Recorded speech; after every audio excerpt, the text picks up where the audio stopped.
Richard Cabral was once a hardcore member of an East L.A. gang, and his story is truly, truly inspiring because he made it out of the depths, out of the war zones of East L.A. and onto the stages of Broadway and Hollywood. I want to share his story with you because I think we can all learn something from his story, and if he can do it, you can absolutely do it as well. So we're going to take a look at this really interesting interview that he did with John Bernthal. And if you recognize John from anywhere, he's from The Wolf of Wall Street. He actually plays the drug dealer. And these two somehow met. And so John is going to be interviewing Richard. And go ahead and like and subscribe.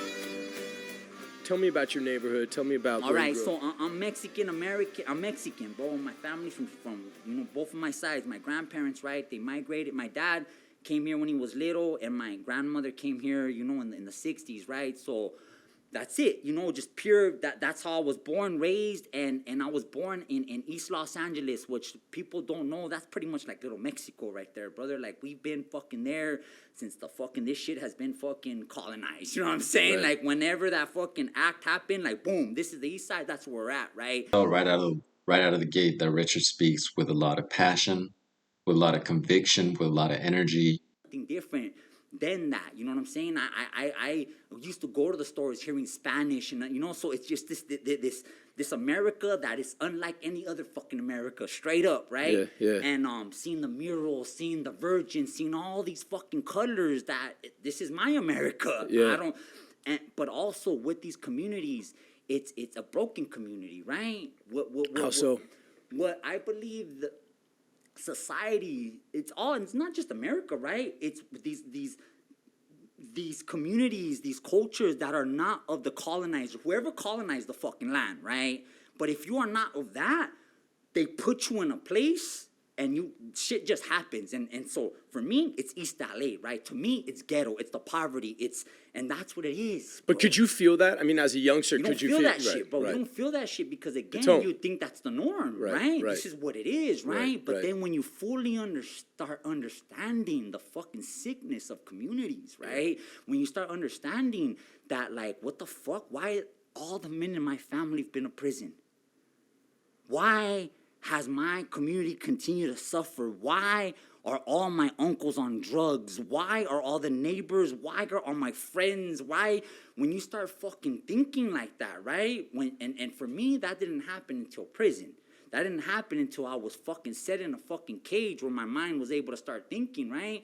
But yeah, bro, that's the reality. A broken childhood, broken community, and my family has been involved in gangs since the 1970s. What specifically? What gang were you guys in? So my family's from one of the oldest gangs probably in the United States. It's the projects of V&E, called the Estrada Courts. It's actually where Will I Am came out of, right? Wow. Too, right? He was one of the few African Americans on that side back then, and so it's the projects. And so what the projects were originally was in the 1940s, when all those World War II vets were coming out, they put these housing projects in the big cities, right? So one of them was the Estrada Courts, right? So How big would you say? Like, how many people are living there, roughly? Thousands, bro. Thousands, right? And So it's almost like a mini city within. Right. yeah, Right. bro. It's not like, and the thing about the projects, like the East Coast projects and the West Coast projects, like the East Coast are high. Ours Right. are more spread out. Yep. From the west of the Mississippi, Yep. that type of shit, we're more spread out. It's like a right? village. Exactly. It's that type of shit. It's that New Orleans type of shit, right? course. It's that Louisiana type of shit, Yes, right? sir. So yeah, bro, that's where my family came from. And then I wouldn't be directly involved in that gang, but I am, we would just continue, the What do you mean? continuation.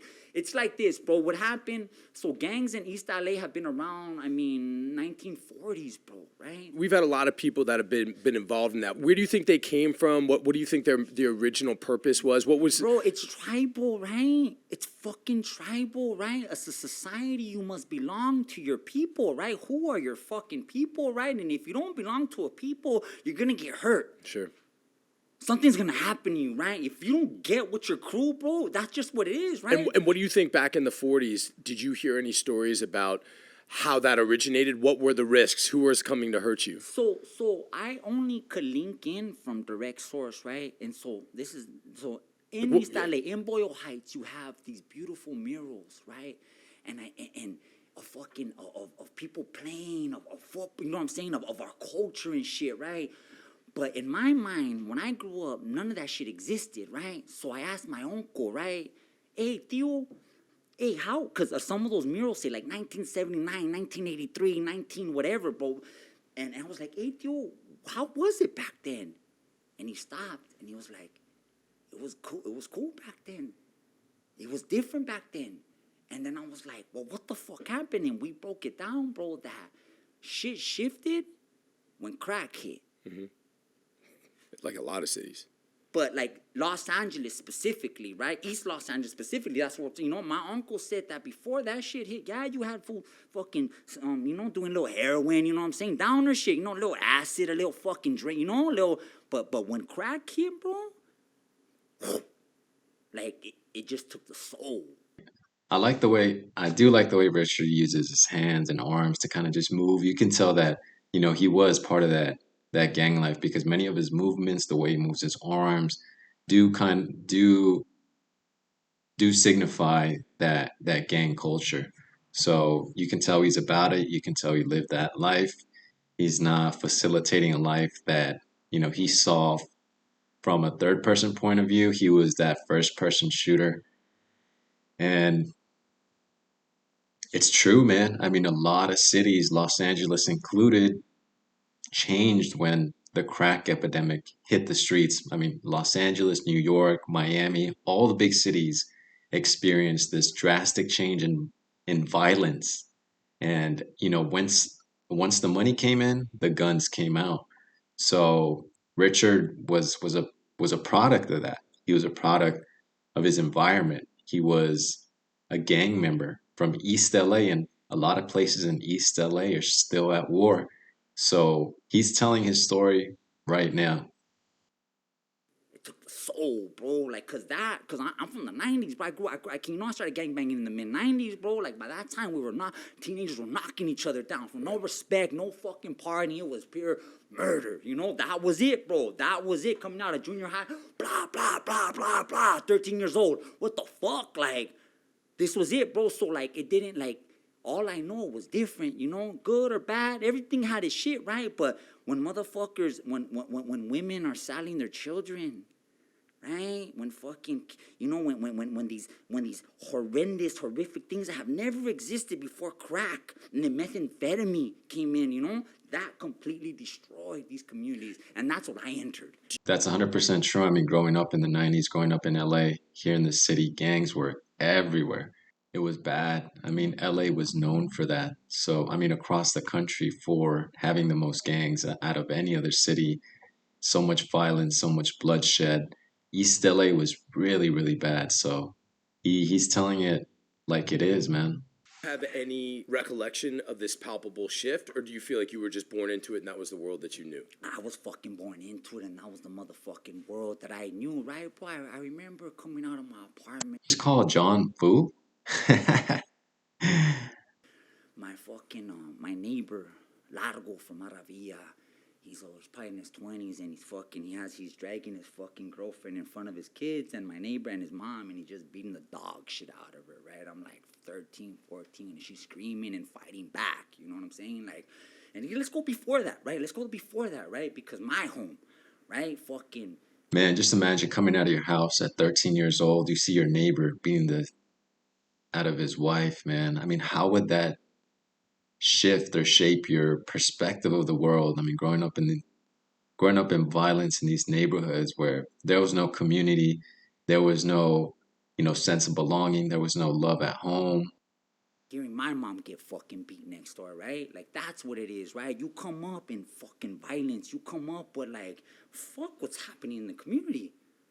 Fuck the community. What the fuck is happening in your fucking home? Who's beating your mom? Fucking motherfuckers just coming. You know, it's that, bro. It's fucking. It's for me, bro. If you want to know what the fuck it is, bro, I'm an only child. Fucking broken broken family, bro. My fucking dad left, and here I am with my mom, you know, and my mom's fucked up, bro. They're all fucked up. All fucking ghettos are fucked up. People that stay in that mentality, yeah, they want to get out, bro. But if you're there, you're fucking fucked up, right? So my mom fucking does her thing, right? Fuck it, right? So here I am, bro, fucking 2 years old, fucking, you know what I'm saying? Like, fucking mom loves more motherfuckers. Mom loves these motherfuckers more than me. Do you remember how that felt as a child? Bro, Did you feel that as a child? Bro, that's why you hit the streets. That's why. That's why you hit the streets. That's why these young kids hit the streets. No love at home. No community, no sense of belonging. Kids need love. Richard just said it right there. That's why he hit the streets at such a young age. He didn't have a home. That's why, again, it's important to have a stable home. I mean, I know I'm a realtor and everything, but besides that, I'm talking about just in general, just have a roof over your head and have a mom or dad that cares for you. That makes such a huge difference in a child's life. I mean, he says it right there. And look at how, his fists are clenched. Like he's saying this with conviction, with passion. He knows that he wasn't loved at home, and it frustrates him, especially being a young kid. I mean, you build up all this anger, all this resentment, and it has to be taken out. You're supposed to fucking love me and you don't love me? Well, fuck it, I'm gonna get this love, baby. Fuck it, ma.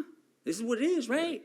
Those fucking, I used to be on those streets fucking running so tough, bro. I used to look forward to the days I used to get busted, because at least I have a warm-ass cot. At least I knew where I was gonna fucking sleep at.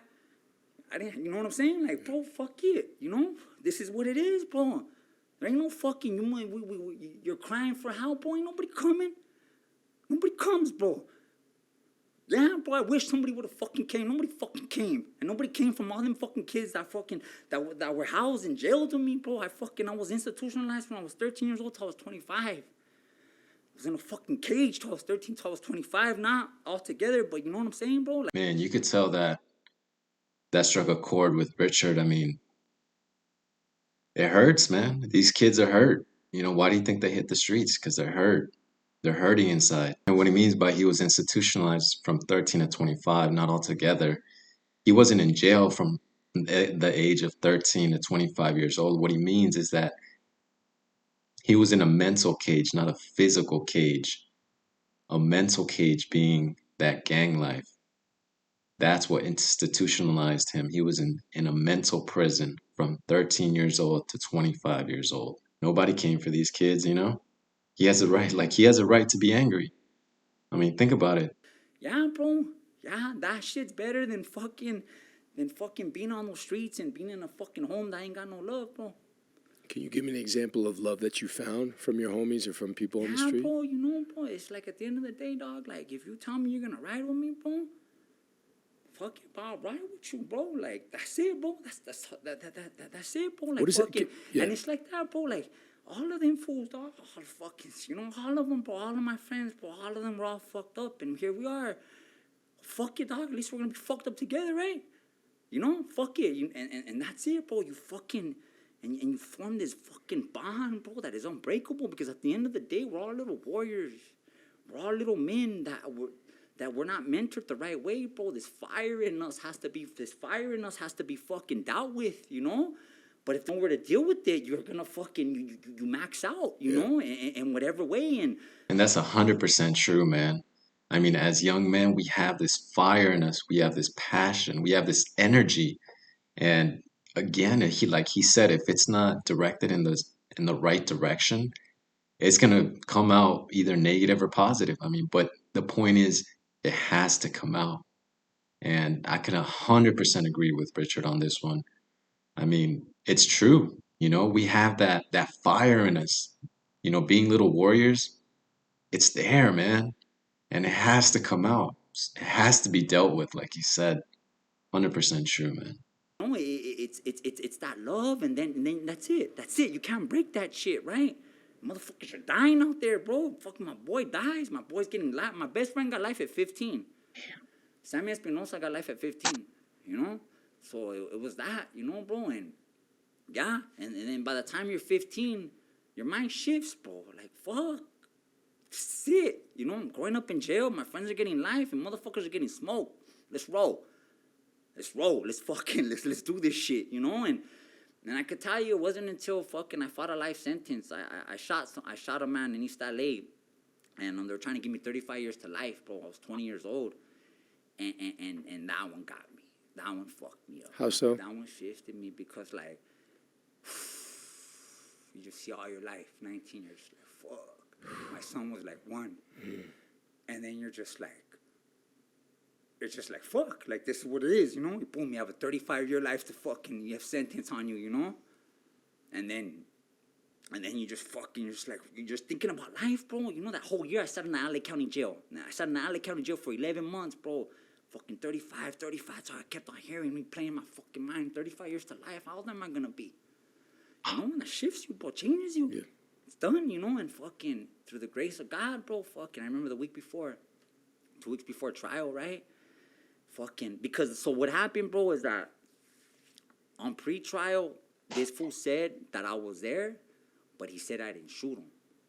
So that was enough to send me to trial, but it wasn't enough to fucking, it wasn't an open shut case, right? Like, we're gonna have a trial, right? But it was enough to convict me for gang association. They had enough to convict me for gang association. Were you pleading not guilty? I fucking pled not guilty, bro. Fuck yeah, I did, bro. Because so this is what happened, bro. Boom, boom, boom, boom. We got fucking 19 years old, bro. You wanna walk you through the night? Please. All right, fucking. I'm with the boys. My son's like 1, bro, and like, and it's that, bro. Like, those are my friends, right? Like, I know that I need to do good, but like, those are my friends, and like, it just becomes one of those nights. We're drinking, right? We're drinking, and I don't give. It wasn't the alcohol. It influenced it, of course, right? And that kind of changed my whole view of alcohol after, right? We're at the Commerce Casino. Fucking all the boys are there, and we hit the hood, and fucking and it's me and my homeboy. It's me and Demon, and fucking we're striking up, we're hitting up the hood, right? And I remember I had that burner on me, in my back pocket. Mm-hmm. It was crazy. I didn't never used to carry guns at that time, right? But for some reason, fucking hell, put that motherfucker right here, right? And then and Demon gets off. Boom, I post my position, right? Boom, I got his back. Boom, anybody comes, I'm on him, right? Cops or whoever, I'm giving it to him, right? That's just... And for the folks who don't know, you're tagging I'm and tagging you're the fucking wall, right? Because there's going to be a lot of people who don't know that. There's fucking graffiti on the wall. Spray cane is happening. Can you just also just explain what that's So about? So because there's a lot of motherfuckers. Yeah. This is territorial. Los Angeles. Yeah, you're not just drawing pictures and shit. We're not drawing pictures. We're striking up our fucking territory to let you motherfuckers know where the fuck you're at. Which is a very dangerous endeavor. Yeah. So with that, right? But in my young mind, I already know what's up, right? Homeboy, we're positioned. Homeboy's on the fucking thing. I'm on the corner with the burner, right? Anybody comes, cops come, woo woo. Fucking fools come, boom, I'm giving it to them. That's it. So, but I've been drinking. Right. So I see these fools on the corner. I leave Demon. I fuck up. I leave him, bro. I have the burner. I leave his ass. I swear to God, I leave him. I leave him. Boom, boom. I run up on these fools. What's happening? Right? But these fools have been drinking too. Mm-hmm. And bro, the biggest motherfucker, he was like, I don't give a fuck. And fucking, I give it to him. Bam, right? This was too big, bro. I can't, but I'm fucking on him, right? Boom, boom, boom. He fucking falls. I remember him falling over me, bro. And fucking Demon to my rescue. Demon, see, he's on it, right? Fucking he comes, and boom, he starts stomping this wow. Boom, boom, boom, boom, boom, boom, boom. I get up, and I just, boom. I don't remember. I just don't remember. I fucking just pull out the burner, bro. And I just, boom, boom. And fucking one of them hit him, bro. One of them hit him. You saw it? Nah, I didn't even see it, bro. Boom. They scattered. He turns. And by the time he turned, I already had hit him. And fucking, yeah. And boom, we're gone. We're gone, bro. We're gone. And fucking, the next day, they already knew because the fucking... Because the tags up there. Yeah. Bro, they go to 6-pack. Boop. Demon, boom, boom, boom, boom, boom. Right there. Boom, they go, oh, fucking, I remember that morning, bro. The next morning. I'm an electrician at the time, right? And I'm getting ready for work, and I get a call. And it's my homeboy termite. And he's like, hey, bro, what happened last night? And he was like, they're looking for you, bro. And boom, I remember crying. I remember I broke down. I remember I was sitting in my mom's fucking stairs in Santa Fe Springs. I hung up the phone and I fucking broke. And I knew my life changed. And my life changed right there. And that was it. And that was it. They hit my grandma's house that night in Montebello. And I went on the run. I went on the run. I went on the run to Texas. I went on the run to El Paso, see my dad, you know. And then Can you walk me through that, going on the run? Like what's your emotional state running? they're just like demon fucking. We hit it. Demon fucking goals. They start hitting houses, bro. They start hitting the homies' houses looking for us, right? You don't know if this fool's dead or what, you know. You just know he's fucking looking for you, right? And you fucking. Grandma calls, you know, fucking, they come in, like, fucking SWAT team goes to my grandma's house. And my uncle, I remember my uncle was leaving. He was there that night, and then he seen him, you know, and he was like, he's not here, but they were fucking, he said they were ready. But the thing is, it's crazy, because my mom used to work for Montebello Police when I was a little boy. So I think that's another reason why they didn't just kick down the door, you know, they knocked, hey, Senora Valtierra, you know, hey, you know, this is, you know, Lourdes is fucking, like, it was like that type of shit, like sergeants that fucking, hey, we're just, you know. Yeah. But yeah, bro, and that was it. Fucking, it was go time. Demon went to the desert, and I went to Texas, bro, and it was just like, let's see how this shit unfolds, you know. And I was sitting in El Paso with my dad, and he was like, you could go to Mexico, son. You had the house, you know. And I was like, fuck. I remember sitting there, like, in his yard, and like, my son was 1. You get me? My son was 1 too, bro. Like, it was that type of shit. Like, I remember when I left my son, like, fuck, I might never see him. He was like, he didn't know. He was like, you know, when it's that, bro, you're just like, fuck, like. And then I hear that dude survived, and that he's not gonna snitch. And that the reason why he's not gonna snitch is because he wants his run back. And I was like, cool. I'll fucking deal with that, right? I'll fucking take one, right? And fucking whatever, we'll see each other. I'll take that shit. And instead of going to Mexico, I trust that, bro. And I was like, fuck it, let's go. And I turned myself in. Wow. Just imagine trusting your life in the hands of someone that you just shot. Like, if you, man, that is crazy. I mean, that is one huge leap of faith. Putting your life in the hands of someone that you just shot. Turned myself in, bro. I turned myself in at the Montebello police station. Can you walk me through that choice? And yeah. So fucking we go, bro. And it was like, yeah, I didn't want to be like, I knew what that run, like, that's it, bro. On the run, you're never coming back. I knew, you know, and at the end, I was like, I didn't kill this motherfucker. I know they're going to try to wash me up, but I didn't kill his ass, you know, so fuck it, let's face the music, baby. Because it was that, like, fuck it. Like, here, this is what my life is, right? Let's face this shit. I went to the county jail on my 18th birthday, so I already had fucking, you know, county jail experience. And what they say about the L.A. County Jail, that if you could survive the L.A. County Jail, you could survive any fucking prison in the United States. Do you agree with that? Fuck yeah, bro. I like how he says "fuck yeah" with so much conviction. Bro, it's dark. The dungeons, bro, right? So, I don't know if this shit's gonna make it or what, but I don't have no money, bro. So the only way to make money in the county jail is to sell fucking dope, right? I need, you know, like, if I don't got no money, my mom ain't gonna send me shit, my girl ain't gonna send me shit. So yeah, bro, that starts off my the trials, and bro, yeah, and then 11 months in the county jail, and then so the week before I go to trial, the judge, she tells me, Mr. Cabral, I know you want to go to trial, but we have an offer for 13 years. And fucking, she didn't even fucking wait for me to reply. But she was like, the way you're looking at me right now, I know you're not going to take it. And I was like, nah, I ain't going to take it. Because the max for the gang allegations was 10 years. The attempted murder was 25. So I knew I could beat the attempted murder. And if they could only max me out for 10 years. You knew he wasn't going to snitch. So on the pre-trial, bro, on the fucking pre-trial, right? So it's the fucking big thing. He comes, bro. He comes. And he gets up there, bro. And it's the big question. Is Richard Cabral, is the man that shot you right here, is he here today? And he looked at me. And he said, no. He said, no, bro. You know, so it was like, but they were still trying to push this shit. You get me? What do you think his motivation was for saying? Because he wanted to his bring run it to you. back. He wanted to his do run it back. himself. Yeah, cool. So I knew. You have any idea at this point? Do you know who this guy is? Do you know what his? Do you know anything about him? Have you asked about him?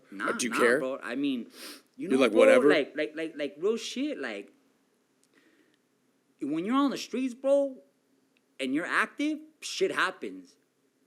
You know, and like even shit that's happened to me, shit that's happened to my you know, like it comes with the territory, you know, and I'm not saying that, like I'm not.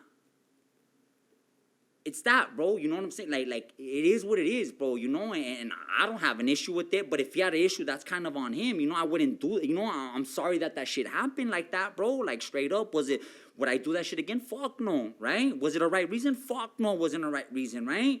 But it's done, bro. You know. But this is what happens when you're in the fucking. You know, I understand that, but I don't know if he has the same understanding of that. So yeah, that's kind of how it wrapped up. You know, yeah, the day before trial, they offered me 5 years. The day before trial, they offered me 5 years, bro. Wow. It's jury selection. They offered me 5 years, and so I get 2 years for the great bodily injury. They slap another 2 years for the fucking gang association, Correction, yeah. and they put 1 more year